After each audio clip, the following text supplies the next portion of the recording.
Hi friend, how are you? I hope you are fine. आज मैं आपको आवेश तथा विद्युत क्षेत्र पढ़ाने जा रहा हूँ, जो 12th का फर्स्ट चैप्टर का 12th के बुक का फर्स्ट चैप्टर है। तो हम लोग आवेश तथा विद्युत क्षेत्र के बारे में जानकारी प्राप्त करेंगे, लेकिन उसके पहले हम लोग आवेश के बारे में जानकारी प्राप्त करेंगे। किसके बारे में जानकारी प्राप्त करेंगे? आवेश के बारे में। तो आप लोग 11th क्लास में गुरुत्वाकर्षण पढ़े होंगे।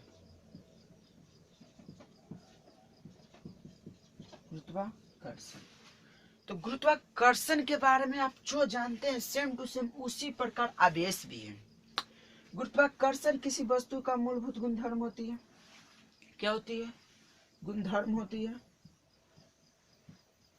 जो किसी दो वस्तु को आपस में आकर्षित करती है। क्या करती है? आकर्षित करती है। सेम टू सेम उसी प्रकार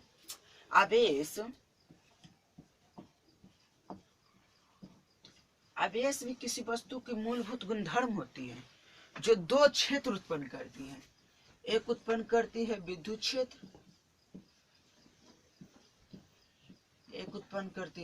क्षेत्र, और दूसरा उत्पन्न करती है चुंबकीय क्षेत्र।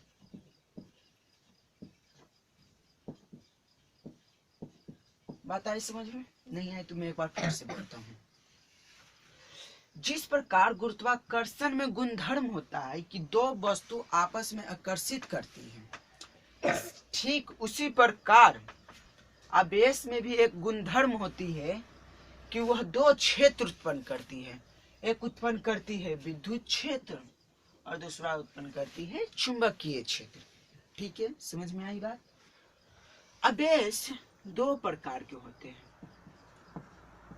आवेश दो प्रकार के होते हैं।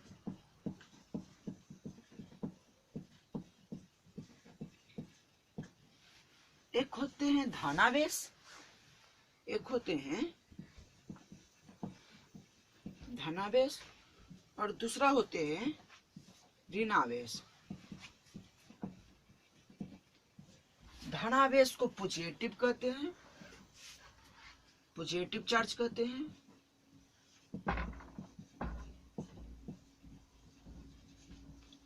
एंड ऋणावेश को नेगेटिव चार्ज कहते हैं।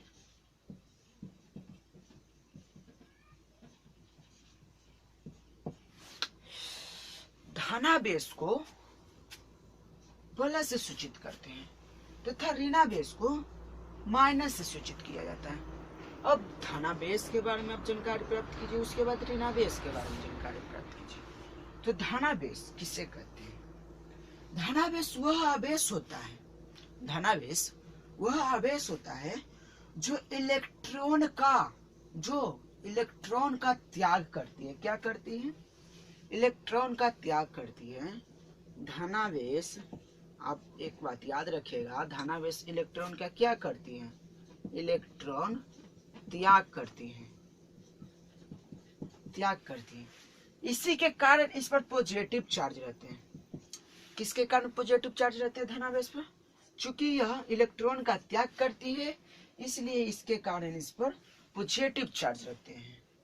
अर्थात आप धनावेश किसे कहते हैं? धनावेश वह आवेश है जो इलेक्ट्रॉन का त्याग करती है। अब आई ऋणावेश।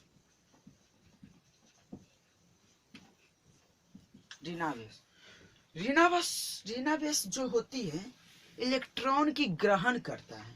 क्या करता है? इलेक्ट्रॉन की ग्रहण करता है। अर्थात ऋणावेश हम किसे कहते हैं? वह आवेश जो इलेक्ट्रॉन को ग्रहण करे, उससे हम क्या कहेंगे? ऋणावेश कहेंगे। तो हम इसको क्या लिखेंगे? इलेक्ट्रॉन की ग्रहण, इलेक्ट्रॉन की ग्रहण। इसी के कारण इस पर नेगेटिव चार्ज होते हैं। तो आपको समझ में आ गया, धनावेश इलेक्ट्रॉन का त्याग करती है, ऋणावेश इलेक्ट्रॉन की ग्रहण करती है। फिर जो धनावेश होते हैं, जो लगातार धनावेश होते हैं, यानी दो धनावेश यानी कि प्लस प्लस, इसको, या दो ऋणावेश अर्थात माइनस माइनस, इसको हम लोग सजातीय कहते हैं। क्या कहते हैं? सजातीय आवेश बोलते हैं, सजातीय आवेश बोलते हैं। देख लेता हूं वहां पर नजर आ रही कि नहीं। दो प्लस प्लस ये दो माइनस माइनस अर्थात दो धनावेश या दो ऋणावेश, इसको हम लोग कौन सा आवेश कहते हैं? सजातीय आवेश कहते हैं। तथा यह एक धनावेश या दूसरा ऋणावेश, इसको हम लोग विजातीय आवेश कहते हैं। कौन सा आवेश कहते हैं? विजातीय आवेश कहते हैं। या एक माइनस रहे या प्लस रहे, अर्थात एक धनावेश रहे और एक ऋणावेश रहे, तो उसको हम कौन सा आवेश कहेंगे? विजातीय आवेश कहेंगे। और दो धनावेश या दो ऋणावेश को हम लोग सजातीय आवेश कहेंगे। अब यहाँ से दो ऑब्जेक्टिव आते हैं कि सजातीय आवेश एक दूसरे को क्या करते हैं। सुनिए, सजातीय आवेश एक दूसरे को आपस में क्या करते हैं? तो सजातीय आवेश एक दूसरे को आपस में विकर्षण करते हैं। क्या करते हैं? सजातीय आवेश एक दूसरे को आपस में विकर्षण करते हैं, विकर्षण करते हैं। तथा दो विजातीय आवेश एक दूसरे को आकर्षण करते हैं। क्या करते हैं? आकर्षण करते हैं। नोट करने वाली बात है। सजातीय आवेश एक दूसरे को विकर्षण करते हैं और विजातीय आवेश एक दूसरे को आकर्षण करते हैं। आज तक जो इतना बात थे, लगभग एक या दो ऑब्जेक्टिव जरूर से जरूर पूछता है, इसलिए आप इसको अच्छे से देखिएगा और समझिएगा। Thank you. सब्सक्राइब कर लीजिएगा मेरे चैनल को, ताकि आप लोगों को ज़्यादा से ज़्यादा बेनिफिट मिल सके आगे के प्रकार और आगे के लेक्चर अगले वीडियो में। Thank you.